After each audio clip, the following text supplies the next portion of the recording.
नमस्कार दोस्तों। आज फिर से एक बार मैं आपके सामने प्रस्तुत हूँ रोचक ज्योतिष के अ, इस दूसरे एपिसोड में। आज का हमारा टॉपिक है मुहूर्त। अक्सर मेरे पास लोग आते हैं, भाई मुहूर्त बताइए, इस चीज़ का मुहूर्त बताइए, ये करना है। तो लोगों को बहुत सारी गलत फहमी होती हैं मुहूर्त के बारे में। कुछ लोग सोचते हैं कि मुहूर्त अच्छा अगर है तो सब सही हो जाएगा। कुछ लोग कोई मुहूर्त नहीं देखते हैं और सिर्फ अपना काम करते हैं। तो आज हमारा जो टॉपिक है हम इसी पे डिस्कस करेंगे कि मुहूर्त से कितना फायदा होता है या नहीं होता है और उसकी क्या लिमिटेशंस हैं। तो शुरू करते हैं मुहूर्त के बारे में और देखते हैं कि इसमें क्या क्या हो सकता है।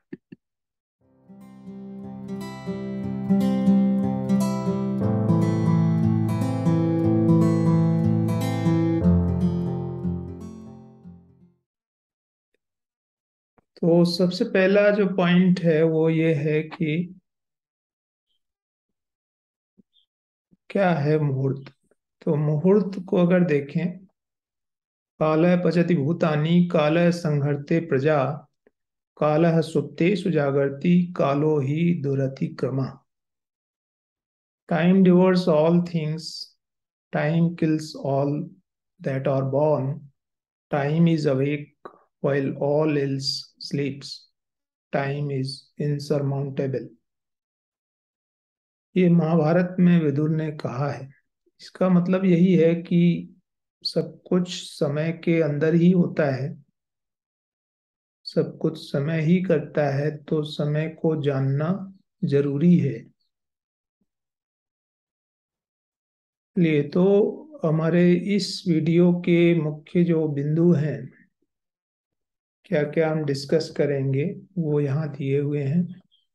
मुहूर्त क्या होता है, मुहूर्त के टाइप कितने होते हैं, इसमें सर्वोपयोगी मुहूर्त भी हैं, व्यक्तिगत मुहूर्त हैं। उसके बाद हमारे दो उदाहरण हैं।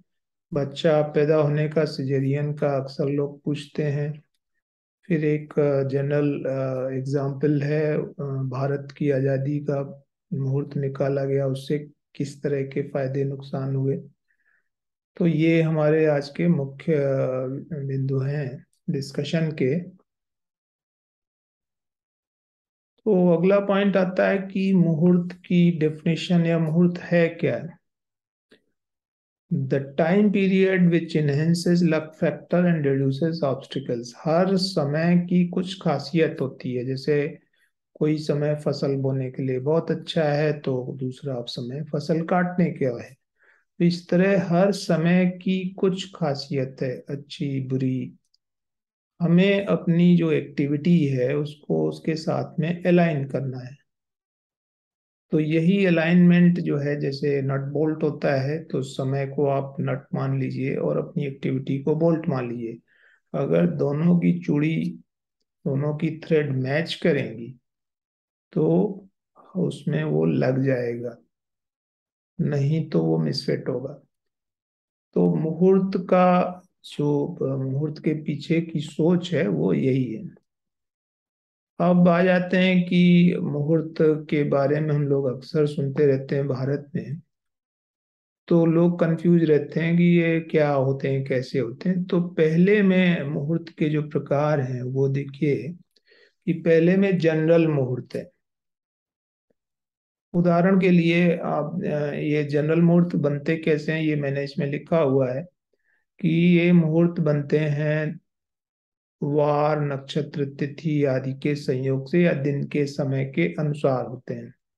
अब इसके उदाहरण है जैसे गंडमूल, यानी जिस दिन मूल नक्षत्र होता है, बच्चा पैदा होता है, तो कहते हैं ये खराब है। रवि योग, अमृत योग, ये है जैसे अक्षय तृतीया है कि सब लोग चलो सोना खरीदो उस दिन, उस दिन सब सही है। इस तरह से अब देखिए अक्षय तृतीया है तो आजकल सुनारों ने, ज्वेलर्स ने और अब तो बड़ी बड़ी जो महंगी चीजें बेचते हैं वो लोग भी उस दिन के लिए अलग ही तैयारी करते हैं। इसके अलावा ब्रह्म मुहूर्त है, यानी सुबह उठो तो अच्छा रहता है, हर कोई बोलता है, तो ब्रह्म मुहूर्त है। इसके बाद में अभिजीत मुहूर्त है, दोपहर में 12 बजे का, जब सूर्य अपने पूरे उस पे होता है। तो ये अभिजीत मुहूर्त है, उसका अलग महत्व है। फिर आप देखिए ज्यादातर दक्षिण भारत में राहु कालम, मतलब 1.5 घंटा एक ऐसा होता है समय दिन में जब वो कोई काम नहीं करते हैं। चौगड़िया है, उत्तर भारत में यूज करते हैं। तो ये सब जनरल मुहूर्त के उदाहरण हैं। मतलब इसको कोई भी यूज कर सकता है, जैसे बरसात का मौसम है तो कोई भी फसल बो सकता है। लेकिन ये वैसे ही है कि जनरल मुहूर्त की एप्लीकेबिलिटी जनरल ही है, उसकी इफेक्टिवनेस भी जनरल ही है, वो कस्टमाइज्ड नहीं है आपके लिए। जैसे हो सकता है कि पानी बारिश का मौसम कुछ लोगों के लिए बहुत अच्छा हो सकता है, तो कुछ कामों के लिए वो सही नहीं हो सकता है। या जहाँ बारिश नहीं होती है तो उनके लिए उसका कोई मतलब नहीं है। तो ये जनरल मुहूर्त हैं, और इनकी अक्सर आप अखबार में बहुत देखते होंगे कि अरे ये 200 साल बाद मुहूर्त बना है, 400 साल बाद बना है, इस बार होली पे ऐसा है तो ये हो जाएगा, सब सफलता मिलेगी। तो भाई साहब ये भूल जाइए, ये सब ब्लफ हैं। इनकी इफेक्टिवनेस 2 से 5% की ज्यादा नहीं होने वाली है। तो फिर हम क्या करेंगे, फिर हम आते हैं कस्टमाइज्ड मुहूर्त, व्यक्तिगत। यानी आपकी एक कुंडली चल रही है, आपकी जरूरत के हिसाब से, आपके हिसाब से टेलर मेड जो मुहूर्त है उस पे आपको जाना होगा। सेकेंड टाइप ऑफ मुहूर्त is based on personal horoscope, so it is more effective.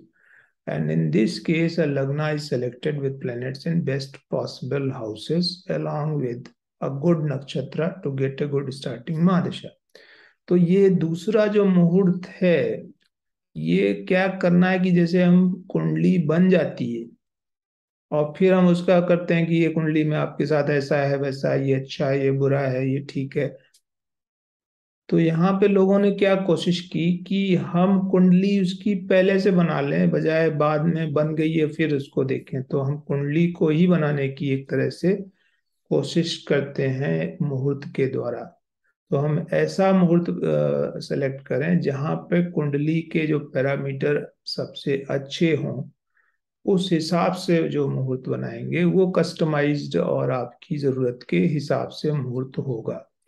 तो चलिए हम इसी पे आज फोकस करते हैं कि ऐसा किस तरीके से किया जाता है। अब जैसे एक मोस्ट कॉमन एक सिचुएशन है, चाइल्ड बर्थ की है, चाइल्ड बर्थ का मुहूर्त है। So when the doctor gives an expected date of delivery, the astrologer would first select the day। तो यहाँ पे हमें क्या करते हैं, जैसे उन्होंने एक डिलीवरी डेट की बताई कि इस हफ्ते में चांस है, तो हम उस हफ्ते में सबसे पहले उस दिन को सेलेक्ट करेंगे जिस दिन चंद्रमा नक्षत्र, मून चंद्रमा का जो नक्षत्र है वो अच्छे ग्रह की उसमें हो, जिससे कि जो ग्रह की प्रारंभिक महादशा है वो अच्छी मिले। क्योंकि पैदा होते ही हम अच्छा समय चाहेंगे, क्योंकि बच्चा छोटा होता है और उसको कम कठिनाई हो। बाद में अगर थोड़ी खराब दशाएं भी आएंगी तो बड़े होने पे वो उसको ज्यादा आसानी से बर्दाश्त कर सकता है। तो पहला लक्ष्य होता है कि अच्छी महादशा मिले। उसके लिए हमें जन्म नक्षत्र यानी पहले दिन तय करेंगे। उसके बाद में फिर उस दिन में जो 24 घंटे हैं उसमें कौन सा समय लिया जाए जिससे कि सभी ग्रह जो है लग्न से अच्छे स्थान पर हो सकें। तो मैं एक इसका एग्जांपल देता हूँ।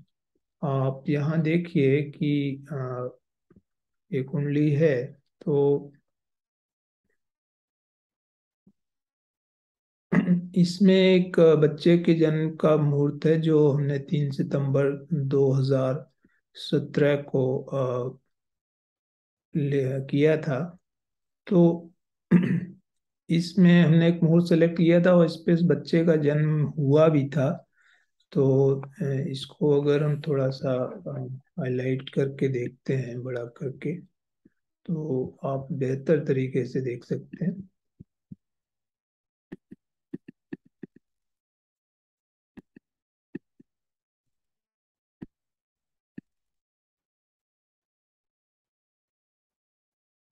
ये आप देखें अगर, तो यहाँ पे हमने क्या किया है कि जो आप देखिए ये पॉजिटिव हाउसेस हैं, अंदर के केंद्र हाउसेस, लग्न है, चौथा घर है, सातवां है, दसवां है। तो यहाँ देखिए कोई भी ग्रह यहाँ नेगेटिव हाउसेस है, सिक्स हाउस है एक्सीडेंट लिटिगेशन वगैरह का, और ये इधर एट्थ हाउस है, ये ट्वेल्थ हाउस है। तो हमने ऐसा समय चुना है जब सभी ग्रह या तो पॉजिटिव हाउसेस में है, ये अंदर के चार केंद्र हाउसेस में है, या त्रिकोण में 5 और 9 में है, या 11वें घर में है। तो हमने 6, 8 और 12 को पूरी तरह से अवॉइड किया है, और सभी ग्रह अंदर हैं।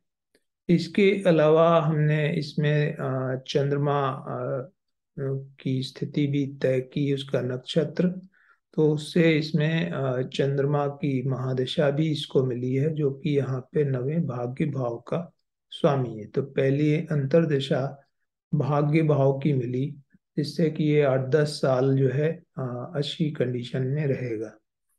तो ये फायदा, उसके बाद भी जो दशाएं आएंगी उनके भी ग्रह अंदर हैं। तो इस तरह से हमने कोशिश की है कि दिए हुए समय में जो बेस्ट हो सकता है।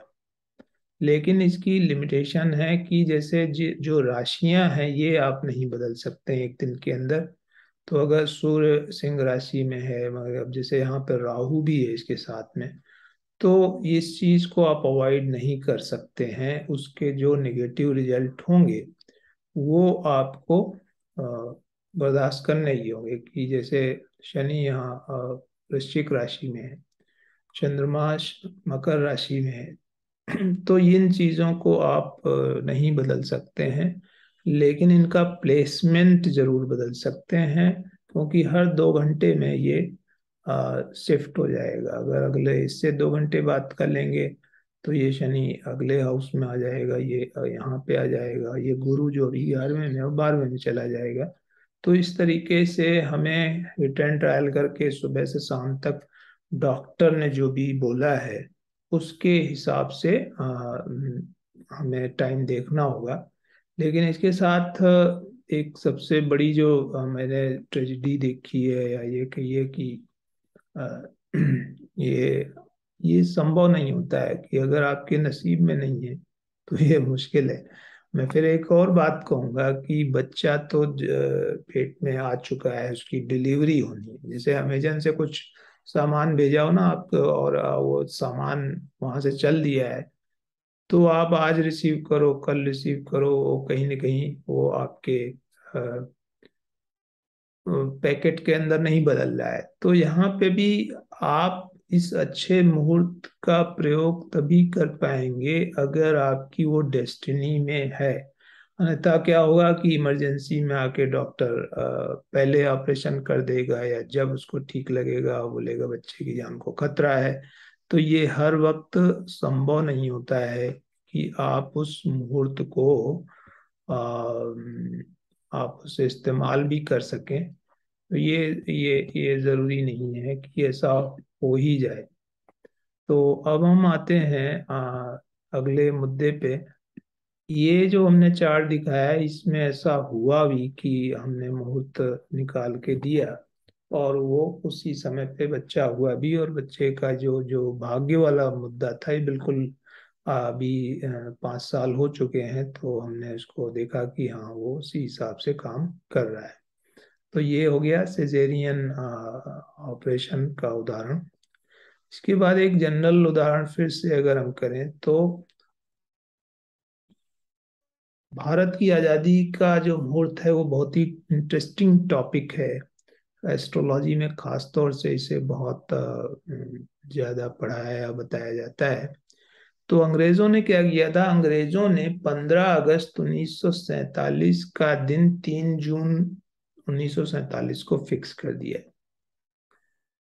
अब जैसे ही उन्होंने बोला कि ये दिन फिक्स है भाई, इसी दिन होगा, प्रेस कॉन्फ्रेंस में लॉर्ड माउंटबेटन ने बता दिया, तो हिंदुओं की जो आदत है और भारत के लोगों की, वो सीधे भागे भागे पहुंचे ज्योतिषियों के पास। उसमें कई नेता थे, जिनमें डॉक्टर राजेंद्र प्रसाद का इसमें ज्योतिष में काफी विश्वास था।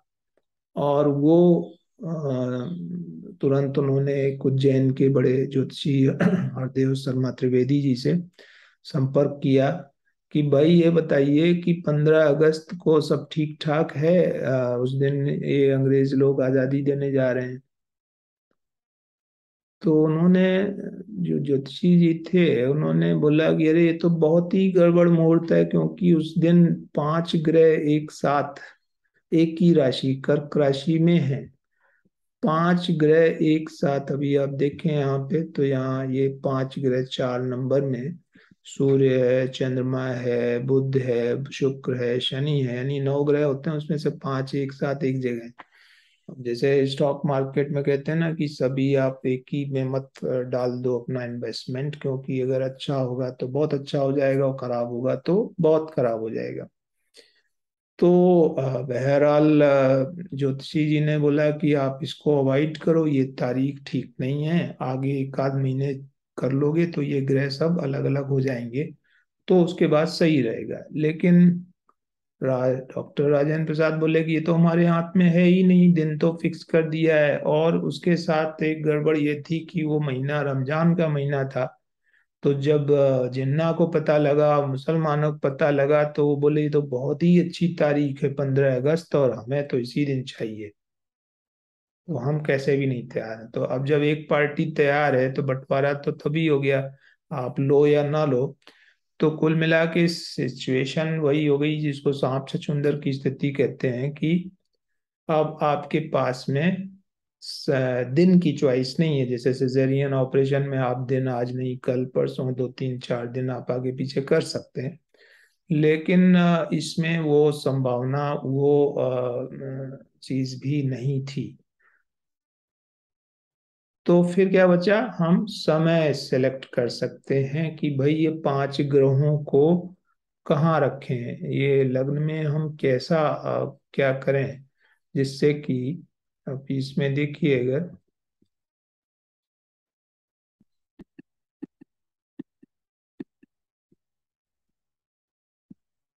अब देखिए इन्होंने ये 5 ग्रहों को कहाँ रख सकते हैं, ऐसी लग्न ढूंढनी है। मतलब ये हमें पहले से पता है कि ये नेगेटिव हाउस है, 6th हाउस, 8th हाउस और 12th हाउस। तो यहाँ तो होने ही नहीं चाहिए। अगर यहाँ सब चले गए तब तो आप लगातार मुसीबतों में फंसते चले जाएंगे। इन सबको हम अंदर भी रख सकते हैं, पॉजिटिव हाउस में रखा जा सकता था। और पाकिस्तान ने जो एक दिन पहले जो मौका चुना था, उसके हिसाब से उन्होंने इनको 4 में रखा भी। लेकिन यहीं पे थोड़ी सी ज्योतिष की ज्यादा गहरी समझ की जरूरत पड़ती है कि इन्होंने इसको ऐसा क्यों रखा।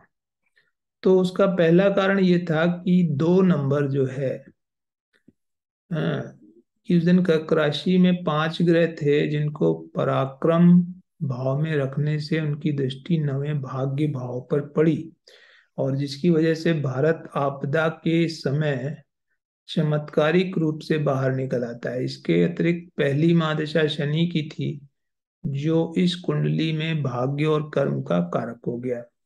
इससे भारत 1965 तक पुनर्निर्माण में सफल रहा। तो क्या किया कि हमने महादशा जो है वो पहले देखा कि भाई 15 अगस्त को क्या पड़ रहा है।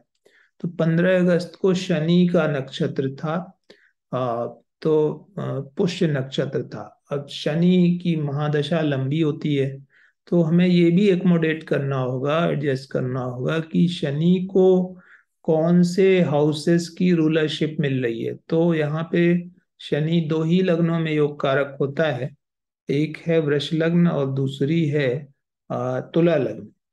तो हमने वृष लग्न को दो कारणों से चुना कि वृष लग्न जो है वो एक तो स्थिर पृथ्वी तत्व की राशि है, हमें यानी एक देश को स्थिरता चाहिए। तो वो एक पहला कारण था। दूसरा कारण था कि शनि यहाँ पे 10 और 11 राशियों का स्वामी है, 10, 11। कैप्रिकॉर्न एंड एक्वेरियस, मकर और कुंभ राशियों का स्वामी होने से ये 9th house of luck and 10th house of Karma, action. तो ये हमें अच्छा मिलेगा, और शनि सामने से उसकी दृष्टि भी होगी, पहली महादशा होगी। तो देश में स्थिरता रहे, और देश जो है शनि की तरह कर्मठ और शुरू में अपने रिकंस्ट्रक्शन में इन सब में ज्यादा बिजी रहे, और वैसा हुआ भी। 1965 तक ये दशा थी। तो आप देखिए, देश में भाखड़ा नांगल डैम है, रिहंद है, बड़े बड़े पावर प्लांट, स्टील प्लांट, काफी फोकस रहा देश विदेश के सहयोग से रिकंस्ट्रक्शन पे। और हमने अपने को एक तरह से जो फाउंडेशन बनाते हैं उस पे अच्छा काम किया। और ऐसा काम जो है ना, शनि जैसे ग्रह की दशा में करना ज्यादा अच्छा होता है। तो ज्योतिषियों ने वृष लग्न चुनी, और ऐसी लग्न जिसमें शनि को बढ़िया पोजीशन मिली हुई थी, ज्यादा अच्छे फंक्शन मिले हुए थे, तो वो तय किया। उसके बाद में इसका फायदा क्या हुआ कि यहाँ पे जब 3 ग्रह हैं तो इन सभी की दृष्टि यहाँ 9वें ग्रह पे पड़ती है, भाग्य भाव पे। तो कोई भी ग्रह दशा में चल रहा होगा तो 5 है, उनमें से कोई न कोई आपके इसमें भाग्य को प्रबल करता है। और आप ये देखते होंगे कि भारत में बहुत मुसीबतें आई, 3 4 बार फॉरेन अटैक हुए, और इसके अलावा बड़ी बड़ी आपदाएं आई, सूखा, बाढ़, और इसके अलावा अभी जैसे देखें तो कोरोना। तो हर बार ऐसा लगता रहा कि शायद अब भारत के साथ दिक्कत होगी, अब भारत के टुकड़े हो जाएंगे, या भारत के साथ में अब क्या होगा। लोगों ने बड़ी बड़ी भविष्यवाणी कर दी कि अब करोड़ों लोग मर जाएंगे, या ये लोग भूखे मर जाएंगे, या इस देश के टुकड़े हो जाएंगे। लेकिन आप देखो, चाहे 1962 हो, 71 का युद्ध हो, कोरोना क्राइसिस हो, हर बार क्या हुआ कि देश जो है थोड़ी देर मुसीबत में जरूर रहा, लेकिन उसके बाद वापस आ गया। तो ये होता है भाग्य का रोल, जो हमको इसमें सबसे ज्यादा फायदा मिला। अब आते हैं कि इसमें और भी चीजें हैं कि अच्छाई तो हमने देखी कि ठीक है, पराक्रम भाव में कुछ पराक्रम भी रहेगा। हालांकि ज्यादा ग्रह होने से पराक्रम कम हो जाता है, उसके इसमें बहुत अच्छा नहीं होता है, excess of everything is not good. लेकिन फिर भी कुछ तो रहेगा पराक्रम। इसके अलावा देखिए, ये नेबर्स के लिए, तो हमारे नेबर्स कितने हैं, बहुत ज्यादा हैं। 5 7 नेबर हैं हमारे चारों तरफ, और वो सब आपस में इनकम्पेटेबल है ना। जो सूर्य की शनि से नहीं पटरी खाती है, बुध चंद्रमा की शनि से नहीं है, और शुक्र की जो है सूर्य से नहीं है। तो ये ग्रुपिंग्स हैं इसमें। और हमारे बहुत सारे जो नेबर्स हैं वो अ, हमसे ज्यादा जो है खुश नहीं रहते हैं, और उसके अपने कारण हैं। दूसरा अगर आप देखें तो अ, कमियां क्या थी कि गुरु जो सबसे अच्छा ग्रह होता है वो कहाँ चला गया। और गुरु चला गया आपका छठे घर में, डिस्प्यूट्स में। और गुरु धार्मिक ग्रह है, धर्म का ग्रह है, रिलीजन का है। तो हमारे यहाँ रिलीजन पे लड़ाई झगड़ा होता रहता है। इसका ये अवॉइड करना मुश्किल है। तो एक ये नुकसान हुआ कि रिलीजन के हिसाब से चीजें हमारे यहाँ अब काफी ज्यादा बिखरी हुई हैं, सबका अपना अपना व्यू है उस पे। दूसरा नुकसान ये हुआ कि लग्न में राहु केतु, ये जहां भी जाते हैं वहां आपकी पावर कम हो जाती है। एक्लिप्स है ये एक तरह का, यानी आपकी ट्रू पोटेंशियल, जैसे सोलर एक्लिप्स के टाइम में आप सूरज की रोशनी आपकी कम हो जाती है। तो उसी तरीके से राहु केतु आने से क्या हुआ कि हमारा जो ट्रू पोटेंशियल है साउथ एशिया में या वर्ल्ड लेवल पे, उस पे एक ग्रहण सा लगा है। लोग हमको उतना सुपर पावर जैसा नहीं मानते हैं। और दूसरा है ये हमारी जो वृष लग्न की शुक्र की जो राशि है वृष, तो ये क्या है, ये सॉफ्ट है, फीमेल साइन है।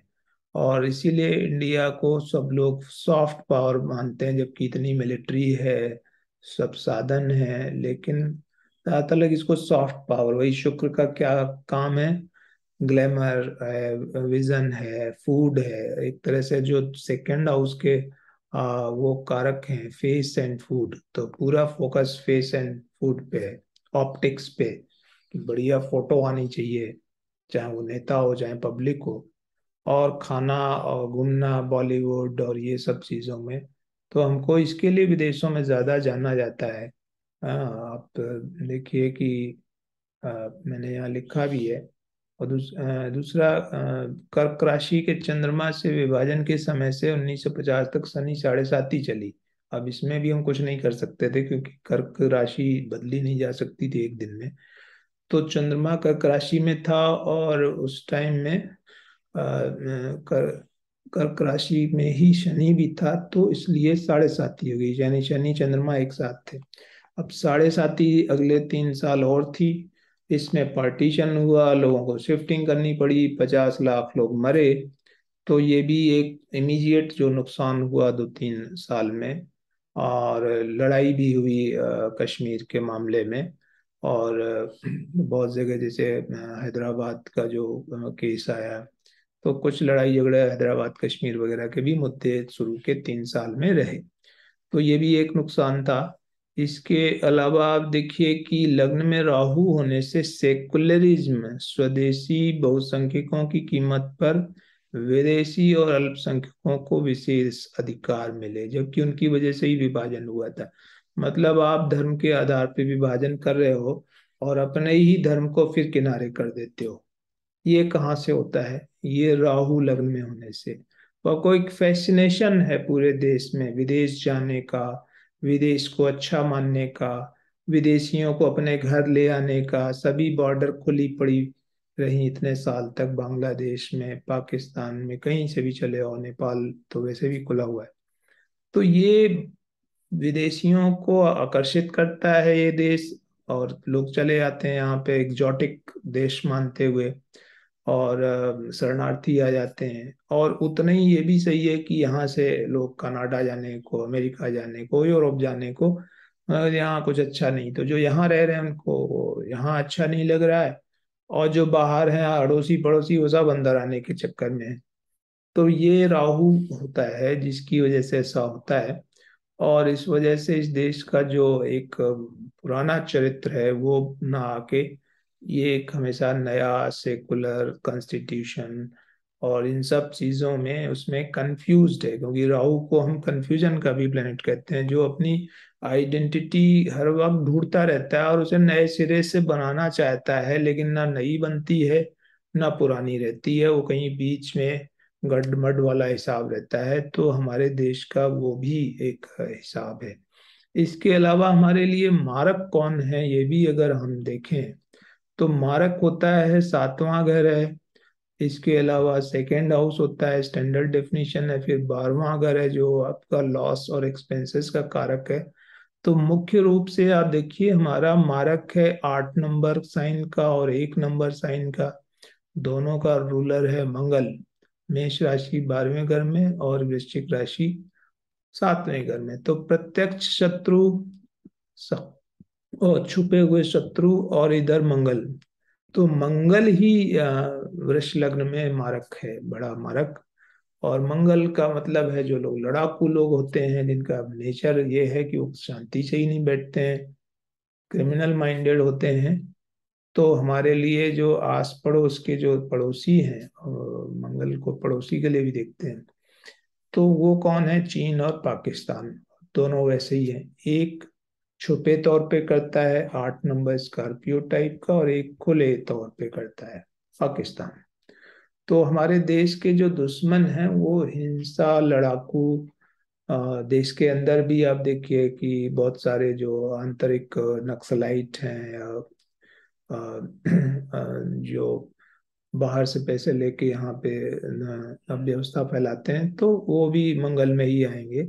तो ये सबसे बड़ी प्रॉब्लम है। और अभी इसी मंगल की महादशा आने वाली है 2025 से 2032 तक, तो ये अव्यवस्था भी और बढ़ेगी इस दौरान।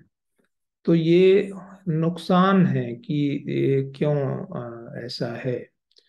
ये मैंने यहाँ कुछ पॉइंट लिखे भी हैं। तो कुल मिला के आज हमारी जो बातचीत है या जो भी है कि selecting a muhurta is a tricky situation because it can enhance some attributes at the cost of other attributes। कि जब हम किसी के पास, किसी ज्योतिषी के पास जाते हैं, तो हमें मुहूर्त के समय ये जरूर देखना चाहिए कि हम मुहूर्त में क्या ज्यादा चाहते हैं, किस चीज से बचना चाहते हैं, कौन सी चीज हमें ज्यादा चाहिए। क्योंकि मुहूर्त में, जैसा यहाँ पे मैंने दिखा है कि मुहूर्त में आपके कुछ चीजें अच्छी होंगी तो कुछ चीजें खराब भी होंगी, यानी आपको उसकी कीमत देनी पड़ेगी। कोई भी मुहूर्त सर्वोत्तम नहीं हो सकता है, कोई मुहूर्त पूरी तरह निरापद नहीं हो सकता है, फ्री फ्रॉम ऑल डिफेक्ट हो, ऐसा कोई समय होता ही नहीं है। हर समय का दूसरा पहलू है। तो जब भी आप एक चीज सेलेक्ट करेंगे तो उसके काउंटर में दूसरी चीज होगी। तो हम सिर्फ ऑप्टिमाइज कर रहे हैं, सिर्फ जो मैक्सिमाइज करना, जो ऑप्टिमाइजेशन टेक्निक होती है मैथमेटिक्स में, वो कर रहे हैं, so that we can select the least harmful option. ज्यादातर लोग ये बात नहीं समझते हैं, वो कहते हैं हमने तो बड़ा अच्छा मुहूर्त निकाला था। तो पहले तो मुहूर्त को टेक्निकली सेलेक्ट करें, डेट टाइम पहला पॉइंट है। और उसमें ये ध्यान रखें कि हमें क्या चीज, जैसे भारत के मुहूर्त में हमने सेलेक्ट किया कि भाई जरूरी क्या है कि देश स्थिर रहे और उस पे भाग्य का अच्छा रोल मिले, तो कुछ चीजें हो गई। अब उसके साथ में कुछ चीजें नहीं भी हुई। फिर भी हमारा सिलेक्शन जो था वो एक ज्योतिषी ने एक अच्छे ढंग से किया, जिससे चीजें आप देख सकते हैं रिलेटिवली, अगर आस पड़ोस के देश देखें तो उनसे हम थोड़ा बेहतर स्थिति में। लेकिन चूंकि और चीजें हम सेलेक्ट नहीं कर सकते थे, तो गिवन सिचुएशन में वो बेस्ट है। इसी तरह से आप भी जब कुछ चुनाव करते हैं या जो चीजें मुहूर्त पता करवाना चाहते हैं, तो ये ध्यान रखिए कि वो कुछ उसमें प्लस माइनस होगा, वो चीजें आप उससे डिस्कस कर सकते हैं। और या वो जो ज्योतिषी आपको बताया उस पर ध्यान दे सकते हैं कि उसके हिसाब से क्या ठीक लगेगा। तो ये मुहूर्त में एक सबसे बड़ी चीज है। जो मेरे पास भी लोग आते हैं तो उनको इस पे ये पता नहीं होता है, वो सोचते हैं कि अरे मुहूर्त दिखा के किया था फिर भी ऐसा हो गया, शादी में डाइवोर्स हो गया, ये हो गया, वो हो गया। तो जनरल मुहूर्त तो किसी काम के नहीं है, वो तो मैं आपको पहले ही बता दिया। तो जनरल मुहूर्त है। उनकी वजह से बहुत सारे लोग हंसी भी उड़ाते हैं कि भाई ये क्या है, 400 साल में मुहूर्त बना, 50 साल में बना, ऐसे लिख के अखबारों में आजकल ज्योतिषी लिख के तमाम प्रोपेगेंडा फैलाते हैं। वो तो किसी भी उसमें नहीं है। उसके बाद टेलर मेड में आपको एस्ट्रोलॉजर के पास जाना पड़ेगा, अपनी कुंडली बतानी पड़ेगी, आपके चंद्रमा के रेफरेंस से वो निकालेगा। या अगर इंडिपेंडेंट है कि बच्चे की कुंडली कैसी हो तो उस हिसाब से निकालेगा। तो इन सब में समय लगता है, और अगर आपको ये करना है तो ठीक से करेंगे तभी इसका फायदा है। नहीं तो आप बाद में बोलेंगे अरे वो हमने तो मुहूर्त निकाला था, तो उस इससे कोई फायदा नहीं है। तो ये आज के लिए मैं समझता हूँ इतना बहुत है। आप कोई भी चीज करें, कुछ भी किसी चीज का मुहूर्त निकालते हैं तो उसको प्रॉपरली डिस्कस करना, उसके प्रॉस कॉन्स समझना बहुत जरूरी है। चलिए आज के लिए इतना बहुत है रोचक ज्योतिष में। आज का टॉपिक हम यहाँ पे खत्म करते हैं, और जल्दी ही हम एक और कोई रोचक विषय लेके आएंगे। आप अपने कमेंट्स में क्या पढ़ना चाहते हैं या क्या डिस्कस करना चाहते हैं, वो सुझाव आप दे सकते हैं। बाकी मेरा मैं इन चीज़ों को करता हूँ जिसमें और उसको कंसल्टेशन है, मैच मेकिंग, कंपेटेबिलिटी, मुहूर्त सिलेक्शन है, स्टॉक मार्केट के इन्वेस्टमेंट है। कुछ लोग पढ़ना चाहते हैं, जो लोग ऑलरेडी कुछ जानते हैं लेकिन पढ़ना चाहते हैं ठीक तरीके से कैसे करते हैं, तो वो भी आप पूछ सकते हैं। चलिए, नमस्कार, फिर से मिलते हैं। और आज के लिए आज के लिए इतना बहुत है।